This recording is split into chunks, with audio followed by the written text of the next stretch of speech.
Welcome to the beginning of your journey into your own mind.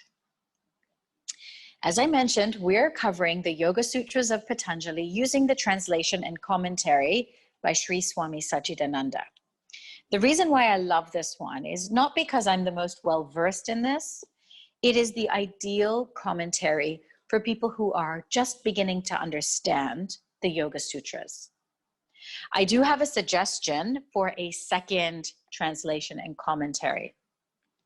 This one is called Inside the Yoga Sutras. I will share this on the WhatsApp group. This is a comprehensive source book for the study and practice of Patanjali's Yoga Sutras. This was actually written by one of Sri Swami Satchidananda's disciples himself. And as Sri Gurudev says, Sri Patanjali was really with Reverend Jagannath Carrera when he wrote this book. It is beautiful because he goes deeper into some of the sutras that Swami Satchidananda doesn't go so deep into. This book is written by a sage called Sri Patanjali.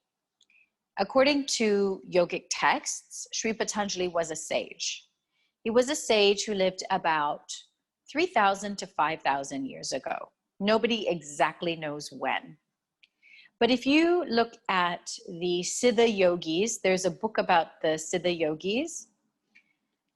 They have tracked the lineage as to how far back Sri Patanjali goes. And I can share that for you as a resource as well.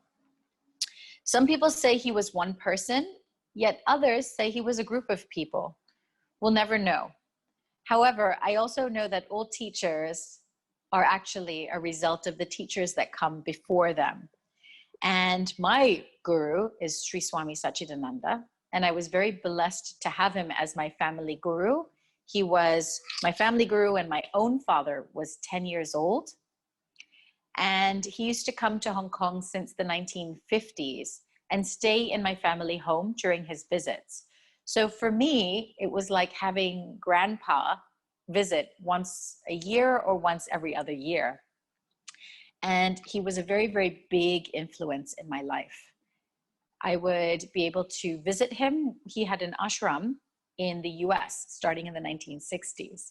And I would visit him and spend a lot of my summer holidays at the ashram doing the youth camps. And I actually spent a lot of one-to-one time with him as well. He was a beautiful, beautiful soul, and he is everything he has given to me. It's who I am today and what I hope to share with all of you. So coming back to the Yoga Sutras, it's divided into 4 books. The first book is called Samadhi Pada, which is the portion on contemplation. We will study today the first half of book 1. The second book is called Sadhana Pada, which is the portion on practice. This is where you get the practical application of the Yoga Sutras, how to integrate these into your life. The third one is called Vibhuti Pada. This is the portion on accomplishments.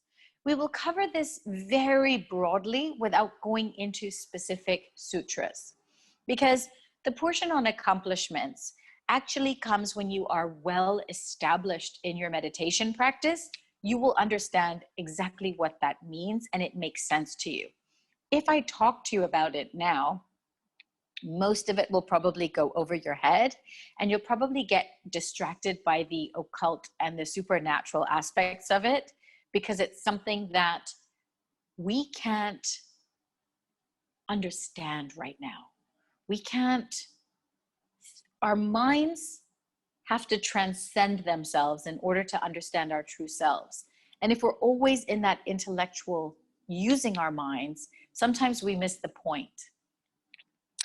And then the fourth one is Kaivalya Pada, which is the portion on absoluteness. And again, this talks about the different layers of samadhi. But again, there's no point to talk about samadhi unless you have some experience of it. And so here's a little bit of encouragement. Samadhi isn't something that you suddenly wake up with, and it's not something that you either have it or you don't. everyone, every human being, every animal, every creature has some knowledge and wisdom of this samadhi. And having that knowledge and wisdom of this samadhi is what makes you a spiritual seeker. And as we practice through our physical practice of yoga, our meditation, we slowly by slowly start to elevate our consciousness. Because what is samadhi? It is defined as a super conscious state. And we can gradually and slowly heighten this awareness, this consciousness. We can grow it. It goes bigger and wider and grander with incremental practice.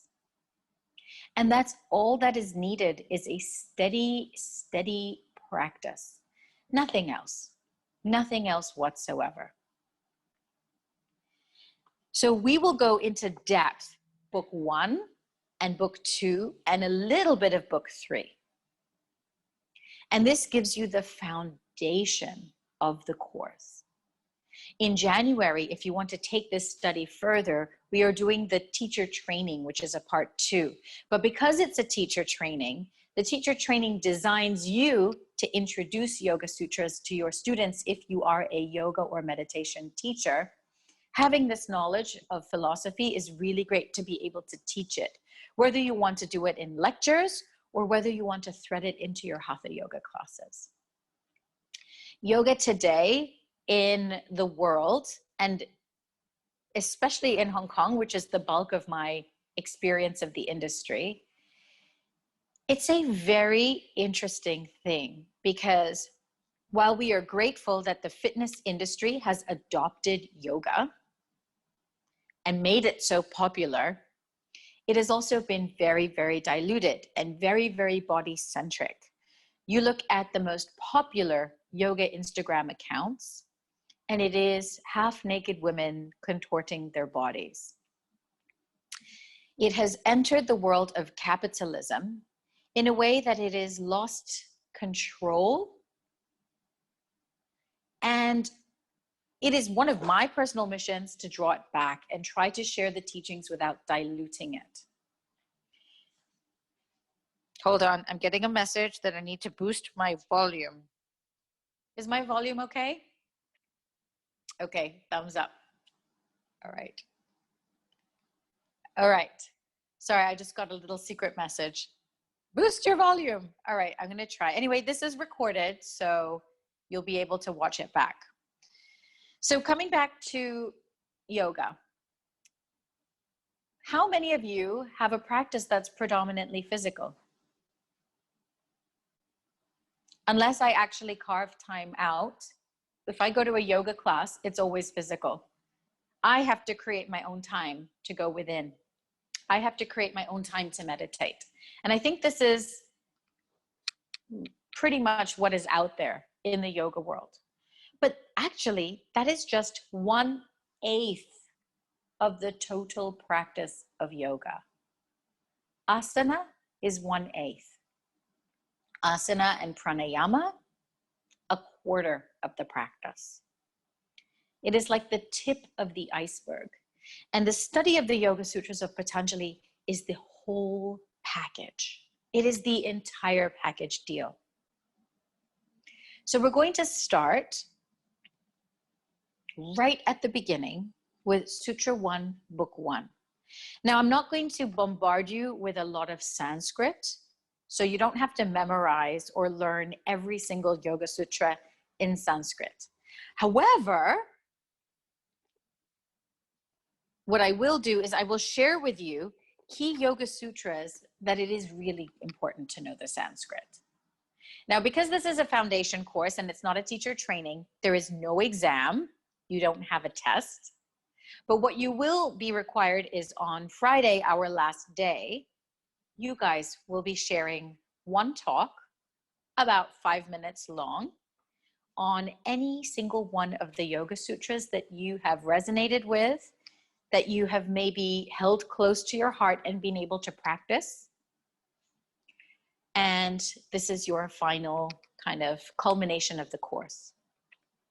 So we're going to move through things very quickly, very, very quickly.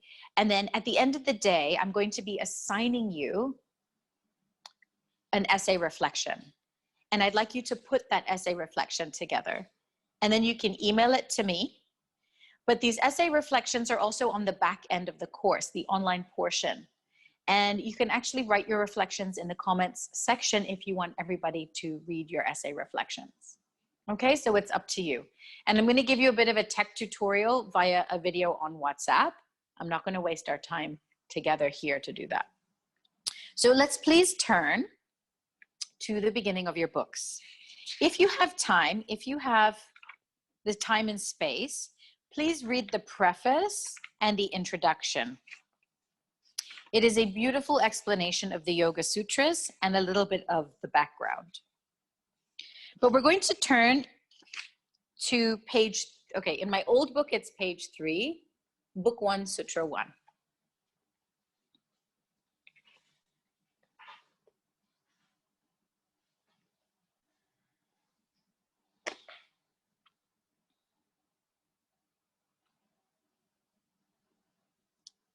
Now the exposition of yoga is being made.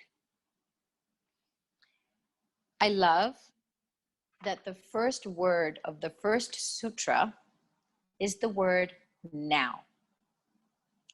Now means let's be present with ourselves. Because in the moment of now, you can experience yoga only in the present moment. If the mind is too transfixed in the past, you cannot experience yoga. If the mind is constantly worrying and thinking about the future, you cannot experience yoga. It is now. The next word is the exposition of yoga. This is not philosophy alone. I know we usually refer to the Yoga Sutras and the study of the Yoga Sutras as yoga philosophy, but it is not just yoga philosophy. This is practical application. This is actually like a recipe for strawberry cake of your mind, or whatever, insert whatever indulgent, delicious thing that is right for you. This is a recipe for that. Now, if I were to give you a recipe for something, what are you going to do? Are you going to just place the recipe in your altar and worship it? Are you going to read it and analyze every single word and debate the ingredients? To actually get the end result, you have to do the cooking. You have to go out and buy all the ingredients. Myrna, why don't you come? You can come here and get cozy. Yeah, okay. You have to go out and buy all the ingredients. You actually have to do the cooking. You actually have to make the mistakes and burn your first trial, burn your second trial, refine, tweak, personalize, until you get the perfect strawberry cake. That is the essence of the Yoga Sutras. Mere philosophy will not satisfy you. Mere philosophy will not give you progress, and you will not see the work and the results of having a peaceful mind. You need the practice. So this is why this Yoga Sutra is so important. Sri Patanjali is not trying to convince you of anything. He's saying this is how you practice yoga. And he has taken the entire study of the Vedas and the Upanishads, and he has boiled it down into 200 verses approximately, which is like a shorthand version. His scientific mind said, okay, this is the exact formula. And so as we go, this book 1, the portion on contemplation, is the theory of yoga, followed by the practice, followed by obstacles that you're going to face, followed by what's going to happen when you reach samadhi, followed by what are the traps that prevent you from going deeper, followed by, now that you have it, this is how you live your life. So it's a really structured formula on your journey to self-realization. I prefer to say self-realization versus enlightenment or samadhi, because we look at those concepts like these are, ooh, these glamorous, ethereal concepts. And actually, this is very attainable for every single human being. Self-realization means knowing who you are in your essence. It is not more grand than that. It is simple, it is humble, it is grounded. So we're going to start with the most important Yoga Sutra. And I suggest if this is your own book, you highlight this. Yogas Chitta Vritti Nirodha. Can you say that? Yogas Chitta Vritti Nirodha. Yogas Chitta Vritti Nirodha. And this means the restraint of the modifications of the mind stuff is yoga. And in English, it means, I remember the first time I read that and I was like, what? That makes no sense to me. That is so wordy. The restraint of the modifications of the mind stuff is yoga. Well, let's go through it. What is yoga? Yoga means union. In order for union to happen, you need to be able to unite two things together. What are you uniting together? So here we are talking about uniting our minds with that superconscious experience. So yoga in this sentence means the yogic experience, the experience of being at peace with a calm, centered, focused mind and a heightened state of awareness. That is the experience of yoga. It might be something completely different to you because the experience of yoga is not the same for everyone. Chitta. The word chitta means your sum total of the mind stuff. That's why it's called the mind stuff, because it's your conscious mind, your subconscious mind, and your superconscious mind. And within your subconscious, your superconscious, and your conscious mind, you have different levels. Now, neuroscience and the study of neuroscience, they're starting to compare and contrast these yogic concepts with the different cortexes and functions of the brain. And sometimes they're linked. And they're slowly getting to it. So in yoga philosophy, they say there are three different aspects of the mind. The manas, which is the sensory input and the memory. The buddhi, which is your intellect, your ability to discriminate and discern. And then there's the ahamkara. The ahamkara is known as the ego. And the ego is this element of our consciousness that takes things personally. So to give you a really simple example that is explained actually in the Yoga Sutras commentary. Let's say you're walking down the street and you get some sensory input. Let's say you smell something delicious. And you say, what is that smell? Oh, that smell is chocolate cake. So the manas is what processes the smell and makes a decision and understands it and recalls it from memory if you've had that same experience before. And you say, I remember the last week I went to my friend's birthday and I had a wonderful piece of chocolate cake. All of this happens at the level of the manas. And then the buddhi discriminates with that. Yes, chocolate cake is something that you enjoy And all the analysis of chocolate cake comes in there. And then the ahamkara is the ego element. And suddenly it says, I want some chocolate cake. I want a repeat of that pleasurable experience. And usually in our automatic mode in life, we go through this over and over and over and over and over again in an automatic way without really intercepting that process. And it happens super fast. And in that, it doesn't happen just in our conscious mind, it happens in our subconscious minds. And so the practice of yoga is to be able to intercept that. So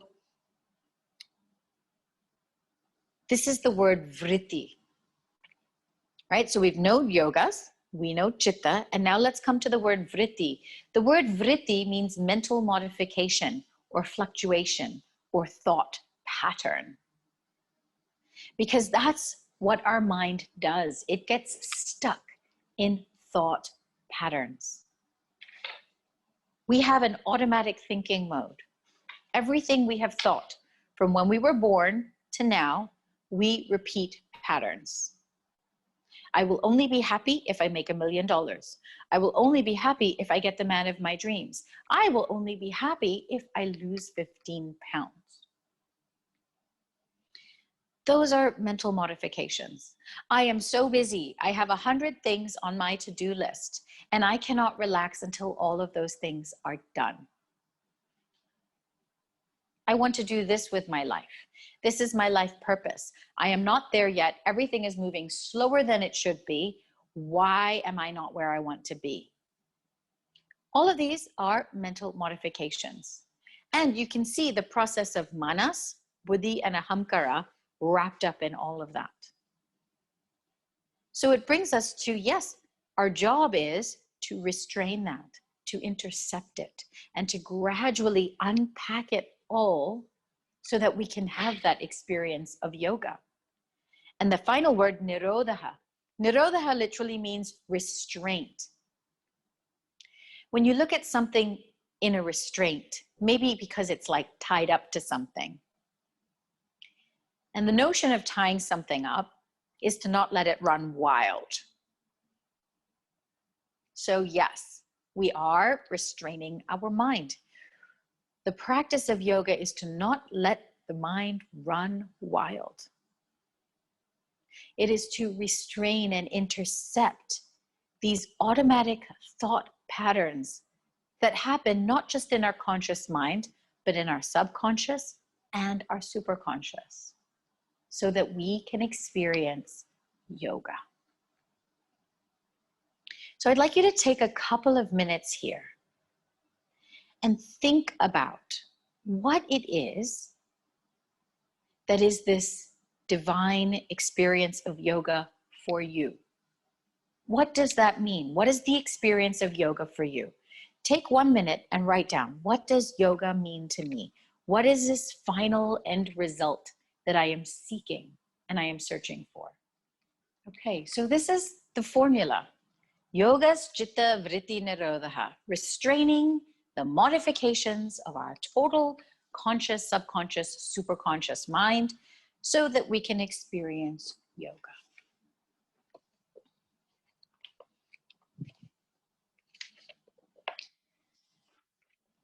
So this means, and what this actually shows us, is we have everything we need within ourselves to live a happy life.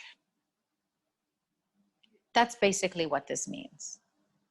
The mind is either your bondage or your liberation. That's it. The world can be a heaven or a hell based on your own mind. And yoga, the practice of yoga, is not interested in changing the outside world, but actually changing the inside world first.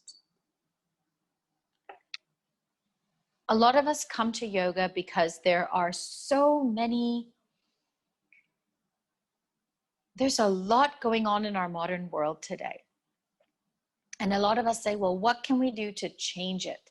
How can we fix it? How can we change and fix the world that we are in? Now, the purest of purest in yoga teachings will say, there's nothing to fix outside. There's only to fix inside. And a lot of people challenge that notion. They say, well, why? Doesn't that seem too passive? Doesn't that seem too non-committal? The world needs change. The world needs people to fight for what is right. And then the yogis will turn around and say, well, if you are fighting, there is no peace. So first, connect with the peace that is inside of you, and then transmit that peace unto others. Because when you do that, and this moves us to Sutra 3, Tada drastu svarupe vastanam. You don't need to know that in Sanskrit unless you actually really want to. Then the seer, the true self, abides in its own true nature. What is your true nature? Your true nature is peace and connection. If you look at the essence inside of you, it is the same essence that is inside other human beings, other animals, plants, all the living creatures, even the inanimate objects. We all have that same seer or self inside. The intellectual mind might turn around and say, wait a second, a rock is an inanimate, it doesn't have a life inside of it. So look at it with a scientific mind. A scientific mind, and the scientists say, everything carries energy, atomic energy, cellular energy, molecular energy. This we can accept. And these energies manifest in different compositions to create different inanimate and living creatures. But fundamentally, that essence inside of all of us is the same. This is what we are learning. This is our journey to realize that the essence inside of me is the essence inside of you. This is the greeting, namaste. Namaste is a way of saying hello, but it literally means the light inside of me sees and recognizes the light inside of you. What is this light? Nothing other than the light of connection, the light of union, the light of wisdom that we are all the same. When you live your life knowing that this is your true nature, when you are that seer and you are abiding in your own true nature, you have that capability of treating everyone and everything as your own true self. And this teaching, you can find it in different holy scriptures in different religions around the world. Love thy neighbor as you would yourself. Well, what does that even mean? Until you can truly know and love yourself in your entirety, you cannot abide in your own true nature. And that's what makes it really tricky. So when you start that journey of controlling your thought patterns and slowing it down to achieve a yogic experience, you abide in your own true nature, which is peace. What is enlightenment? It is peace. What is samadhi? It is equanimity of mind in good or in bad. And that is the formula. That is the formula. And if you go to Sutra 4, the sutra says, at other times, the self appears to assume the forms of the mental modifications. So when you're not abiding in your own true nature, what are you doing? You're identifying with your thoughts. And when you're identifying with your thoughts, you don't see oneness, you see comparisons and contrasts. You see your physical body and you compare it to the person's physical body next to you on the yoga mat next to you. You compare your intellectual mind with another person's intellectual mind and you contrast the differences. And if you have similarities, oh, that person becomes your friend. And if you have fundamental differences, oh, that person becomes your enemy. If there's somebody running a business and they're doing exactly what you want to do and you don't like the way that they do it, oh, they become somebody that you are jealous of and try to put them down. If somebody in the name of finding their own happiness ends up betraying you along their journey, they become toxic. And so our minds and our values and our fundamental belief systems are only thoughts. And we hold on to those beliefs and thought systems, but they can change in an instant. And this is the impermanence of our mind. And as we go into the journey of cleaning up the mind and understanding our core beliefs that maybe be self-limiting, or maybe they are self-nourishing, we need to look at those with a very, very open mind. For example, let's say you're a child and you get a knock at the door and you open the door and you see a stranger, a strange man standing in front of you. Immediately your mind will have a bunch of thoughts that attach onto it. Who is this person? This guy's a stranger. Do I have a delivery? What does this person want? All of this stuff. And then let's say your mom runs into the room and says, "This is your long lost brother," and receives this man with so much love and affection. Your mind is instantly changed from stranger to brother. In an instant, your values, your belief, it changes in an instant. And suddenly, the person that you were, who is this person? Your heart has opened to that person. That's how impermanent the mind is. That's how easy it is to actually change your value system. All you need is some outside perspective. So as we begin the journey of the mind, it's important to remember not to look at things in the context of good and bad. William Shakespeare said it so perfectly. In our world, nothing is good or bad. Only thinking makes it so. So if you don't like something, you are averse to something, you can't say, is it good to do it or is it bad to do it? Because there's none. Does this bring you peace or does it disturb your mind? That is the context with which we need to start looking at our minds. So I'm going to pause here because this is the first chunk. This is the formula. Yogas Chitta Vritti Nirodha. The restraint of the modifications of the mind stuff is yoga. Tada drastu svarupe vastanam. Then the seer abides in its own true nature. And at other times, the self appears to assume the form of the mental modifications. I'll give you another very easy example.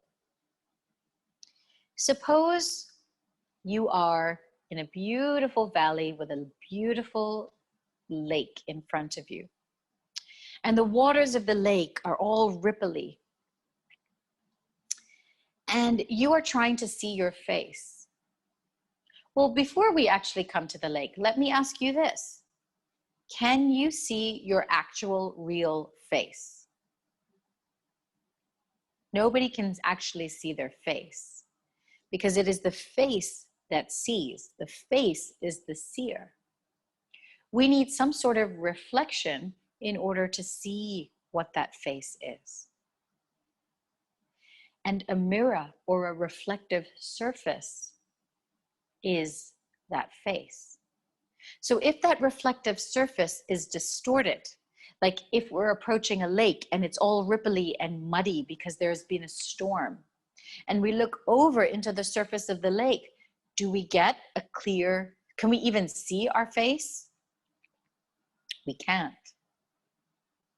Only when the lake is calm and clear and still can we look in and actually see an accurate reflection back.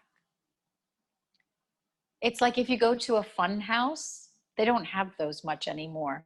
But if you go to a carnival and they have sometimes like a fun house and you see these mirrors, and some of the mirrors make you look really tall and really skinny. Some of them make you look really short and really fat, and it's really funny. Some of them distort your face. Well, I guess nowadays they don't have that. They have Snapchat filters.